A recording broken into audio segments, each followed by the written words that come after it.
Le langage universel de la nature est invisible, pourtant c'est ce qui relie tous les êtres vivants en un tout unique.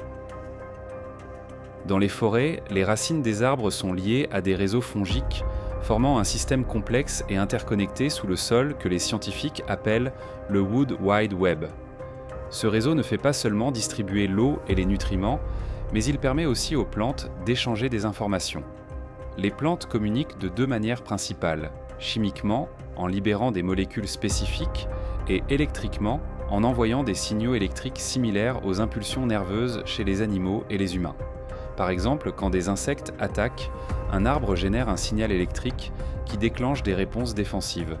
Ce signal peut voyager à travers les racines dans le réseau fongique atteignant d'autres arbres. Un effet similaire a été détecté par des scientifiques pendant une éclipse solaire. Les signaux bioélectriques des arbres ont commencé à se synchroniser, formant une seule impulsion. Les arbres les plus anciens ont réagi en premier, comme s'ils se souvenaient de tels événements et avertissaient les plus jeunes. Grâce aux signaux électriques, les plantes peuvent coordonner leur croissance, s'avertir mutuellement du danger, s'adapter collectivement au stress et même stocker une mémoire partagée. C'est précisément ce système finement réglé qui est maintenant perturbé par les micro- et nanoplastiques. Aujourd'hui, les forêts sont devenues de vastes réservoirs de microplastiques. Des recherches montrent que les forêts capturent les microplastiques de l'atmosphère. Lorsque les courants d'air passant à travers les forêts, ils transportent des tonnes de particules microplastiques. La forêt fonctionne comme un filtre massif. Les canopées et les feuilles peignent littéralement les particules de l'air. Dans le passé, ce processus aidait à purifier l'atmosphère de la poussière et de la saleté. Aujourd'hui cependant, en même temps que ces particules naturelles, ce sont des micro- et nanoplastiques qui y sont aussi piégés. Contrairement à la poussière qui peut devenir une partie de la matière organique, le plastique ne se décompose pas. Il reste dans les feuilles, s'accumule dans le sol et persiste dans l'air forestier. Chaque jour, des dizaines de particules microplastiques se déposent sur chaque mètre carré de la canopée forestière. Les scientifiques ont estimé la déposition annuelle de microplastiques dans les sols forestiers et ont montré qu'elle est corrélée à l'échelle de la production de plastique en Europe. En supposant que les retombées atmosphériques soient la source principale, ils ont conclu qu'environ 400 000 particules microplastiques par mètre carré pourraient s'accumuler dans le sol forestier sur une période de 70 ans. Les particules chargées déforment les signaux bioélectriques et privent les forêts de leur capacité à s'adapter et à survivre. Les nanoparticules chargées négativement pénètrent plus facilement les racines des plantes, perturbant l'absorption des nutriments. En conséquence, la croissance ralentit et la formation des racines est altérée. De plus, les micro- et nanoparticules de plastique avec la charge électrostatique adhèrent aux feuilles et pénètrent les cellules végétales, altérant la photosynthèse. Elles endommagent les chloroplastes, les centres énergétiques des cellules végétales, l'analogue des mitochondries dans les cellules animales et humaines. Une exposition prolongée aux micro- et nanoplastiques réduit la capacité des plantes à produire de l'oxygène. Certaines forêts du monde, telles que les forêts orientales de l'Amazonie, émettent déjà plus de dioxyde de carbone qu'elles ne produisent d'oxygène. Les micro- et nanoplastiques peuvent pénétrer le cerveau des animaux. Les particules de plastique avec une charge électrostatique endommagent les cellules cérébrales et perturbent la transmission des impulsions nerveuses. Cela cause des dysfonctionnements du système nerveux, de la réduction de la vision, de l'ouïe et de l'odorat à l'altération de la coordination motrice. En conséquence, les animaux ont du mal à s'orienter, à trouver de la nourriture, à éviter le danger et à communiquer entre eux, et tout cela réduit considérablement leurs chances de survie. Ces effets font écho aux premiers signes de maladies neurodégénératives chez les humains. Selon le Fonds mondial pour la nature sauvage, au cours des 50 dernières années, la population mondiale d'animaux sauvages a diminué de près de 70%. Les gens ne peuvent même pas protéger ceux dont ils ont pris la responsabilité. Les animaux domestiques sont aussi empoisonnés par les micro- et nanoplastiques. La nourriture pour animaux de compagnie contient du PET, le même plastique qui est utilisé pour fabriquer les bouteilles. De plus, des particules microplastiques ont été trouvées dans les tissus des chats et des chiens. les scientifiques ont analysé des échantillons de tissus de 49 animaux, 24 chats et 25 chiens, qui étaient morts de causes naturelles, et ont trouvé que plus de 70% d'entre eux avaient des microplastiques présents dans plusieurs organes. Le taux d'extinction des insectes est 8 fois plus élevé que celui des mammifères, des oiseaux ou des reptiles. La crise est particulièrement sévère pour les pollinisateurs, les abeilles, dont le rôle dans les écosystèmes et l'agriculture est crucial. Les abeilles sauvages et domestiquées pollinisent 75% des cultures agricoles et 90% des plantes fleuries sauvages. Plus de 30% de la production alimentaire mondiale dépend des abeilles. Aujourd'hui, les populations d'abeilles domestiques et sauvages diminuent rapidement. Si cette tendance continue, la moitié de toutes les espèces d'abeilles pourraient disparaître au cours de la prochaine décennie. La disparition des abeilles signifie la perte de la connexion qui relie les plantes et la nourriture, la nature et l'humanité. Des études menées par des chercheurs indiens ont identifié une corrélation entre la pollution par les microplastiques et le déclin des populations d'insectes. Les abeilles interagissent avec leur environnement par des impulsions électriques. Elles naviguent non seulement par l'odorat, la couleur et la forme des fleurs, mais aussi, remarquablement, en sentant le champ électrique d'une fleur. Quand une abeille approche une fleur, elle communique par un champ électrique. En volant, le frottement avec l'air donne à leur corps une charge positive, tandis que les fleurs, étant ancrées au sol, portent une charge négative. Cette différence crée un champ électrique qui permet au pollen de se transférer à l'abeille même avant qu'elle ne se pose. Des expériences ont montré que les abeilles peuvent distinguer les fleurs par leur champ électrique, associer des signaux électriques spécifiques à la présence de nectar, et même déterminer la fraîcheur d'une fleur par la force de sa charge résiduelle. Après qu'une fleur a été visitée, son champ électrique s'affaiblit et d'autres abeilles peuvent lire le signal que la fleur contient moins de nectar. De plus, la charge électrique propre de l'abeille peut stimuler une plante à libérer du parfum, attirant encore plus de pollinisateurs. Ainsi, tout un système de communication électrique s'opère entre les abeilles et les fleurs. La charge électrostatique portée par les micro- et nanoplastiques déforme ces impulsions électriques, affectant le cerveau et le système nerveux de l'abeille. En conséquence, les abeilles ne peuvent plus reconnaître les fleurs, localiser le nectar, trouver le chemin du retour ou identifier les membres de leur colonie. Même les plus petites doses de microplastiques peuvent être létales pour les abeilles. Les abeilles sont couvertes de poils sensibles et interagissent constamment avec leur environnement, permettant aux particules plastiques de se déposer sur leur corps et de les pénétrer facilement. L'un des principaux experts, étudiant l'impact des microplastiques sur les insectes, est le professeur David Baraki, docteur ès.sens en écologie et éthologie animale, biologiste et responsable du Cognitive and Behavioral Ecology Lab à l'Université de Florence. Nous savons déjà, grâce à nos études et à celles d'autres collègues, que, par exemple, les microplastiques peuvent affecter le microbiome intestinal. Donc, si elles se nourrissent de microplastiques, cela peut générer une dysbiose ou, le microbiote peut être affecté.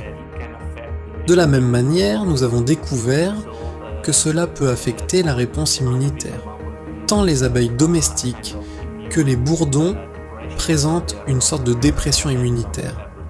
Ils ne sont plus capables de lutter contre les infections et ils peuvent aussi montrer un comportement altéré. Par exemple, l'apprentissage et la mémoire sont affectés. Le polyéthylène ne semble pas trop nuire aux abeilles domestiques, alors que le polystyrène a un impact fort non seulement sur la survie, mais aussi sur l'apprentissage et la mémoire. Dans notre expérience, nous avons vraiment découvert que ce polymère a des concentrations que nous pouvons probablement trouver dans l'environnement, peut réellement altérer la formation de la mémoire et la récupération de la mémoire. Et cela est bien sûr alarmant parce que pour les abeilles domestiques, comme je l'ai dit, il est très important d'avoir de bonnes capacités d'apprentissage et de mémoire. Lorsque les microplastiques entrent dans le corps d'une abeille par la nourriture ou l'air, ils endommagent l'intestin, perturbent le métabolisme et la fonction reproductive, affaiblissent le système immunitaire et altèrent leur comportement jusqu'au point de perdre la capacité à s'orienter. À travers le globe, les scientifiques observent une tendance alarmante. Le nombre d'oiseaux sauvages diminue rapidement. En Amérique du Nord, seul, au cours des 50 dernières années, environ 3 milliards d'oiseaux ont disparu, soit un quart de l'ensemble de la population aviaire. Les signaux électriques jouent un rôle aussi vital dans la vie des oiseaux que dans toute la biosphère.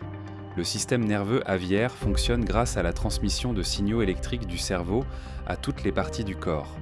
Ces impulsions contrôlent les mouvements des ailes, de la queue et du corps en vol, la vision et la coordination, les réponses cognitives, par exemple l'évitement des prédateurs, le chant et la communication vocale. Les oiseaux sont de vrais navigateurs vivants capables de parcourir des milliers de kilomètres et de revenir précisément aux mêmes endroits année après année. Les scientifiques ont découvert que de nombreux oiseaux migrateurs utilisent le champ magnétique terrestre pour s'orienter. Imaginez un avion, un pilote voit un écran radar avec des lignes et des repères pour ne pas se perdre dans le ciel. Pour les oiseaux, leurs yeux servent de tels radars. Des molécules spécialisées dans leurs yeux détectent à la fois la lumière et le champ magnétique terrestre, les convertissant en signaux électriques. Dans le cerveau, ces signaux forment une image avec des lignes de champ superposées au monde réel.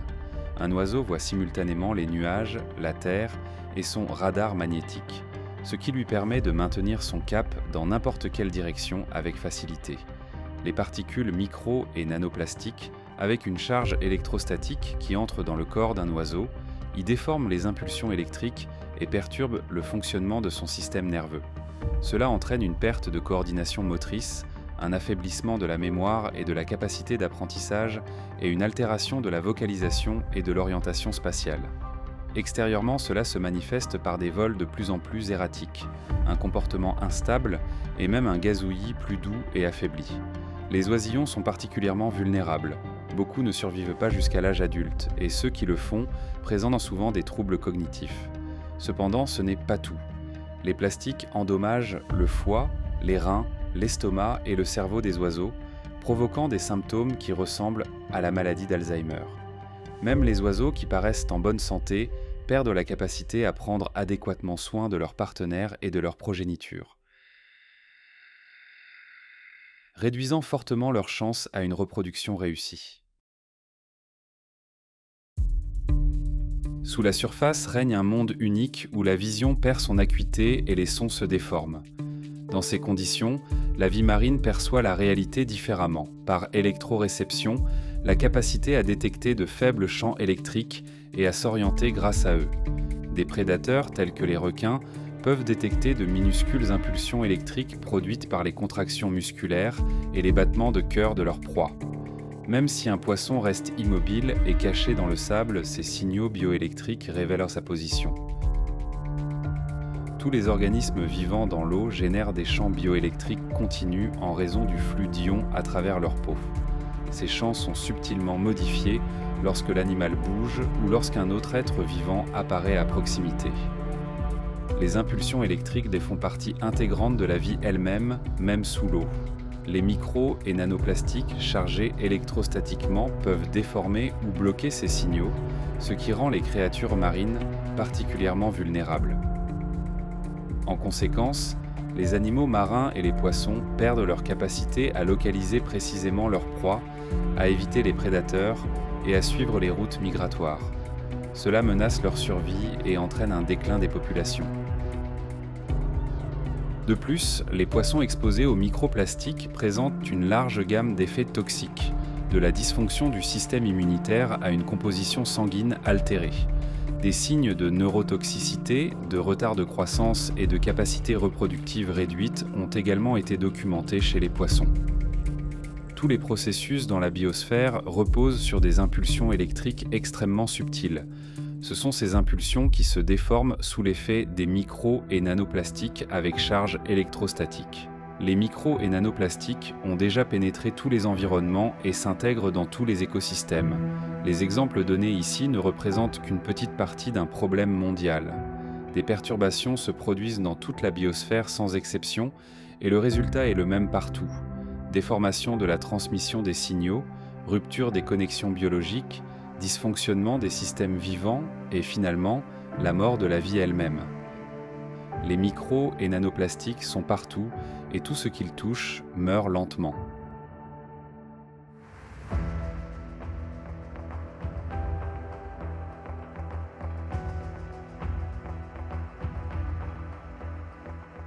Les micros et nanoplastiques chargés perturbent les impulsions biologiques naturelles qui forment les fondements même de la vie. Graduellement, ils érodent les mécanismes qui permettent à la biosphère d'exister et d'interagir. Cette dégradation commence de l'intérieur, lentement, presque imperceptiblement, mais inévitablement. Même ce qui paraît sain et vivant aujourd'hui est déjà contaminé par les micros et nanoplastiques. Aujourd'hui, tant de ces particules se sont déjà accumulées sur notre planète qu'elles suffiraient à détruire toute la biosphère plusieurs fois. Et leur nombre continue de croître chaque jour. La nature n'est pas seulement un habitat, c'est notre respiration, notre nourriture et notre protection. L'humanité peut survivre sans technologie, mais pas sans l'air, sans l'eau, ni sans les organismes vivants. Quand la vie sur Terre meurt, l'humanité meurt avec elle. La vérité est que nous n'existons pas séparément de la nature, peu importe combien nous essayons de nous en convaincre, nous en faisons partie. Donc, vous avez probablement deviné de qui nous allons parler ensuite. Oui, de nous.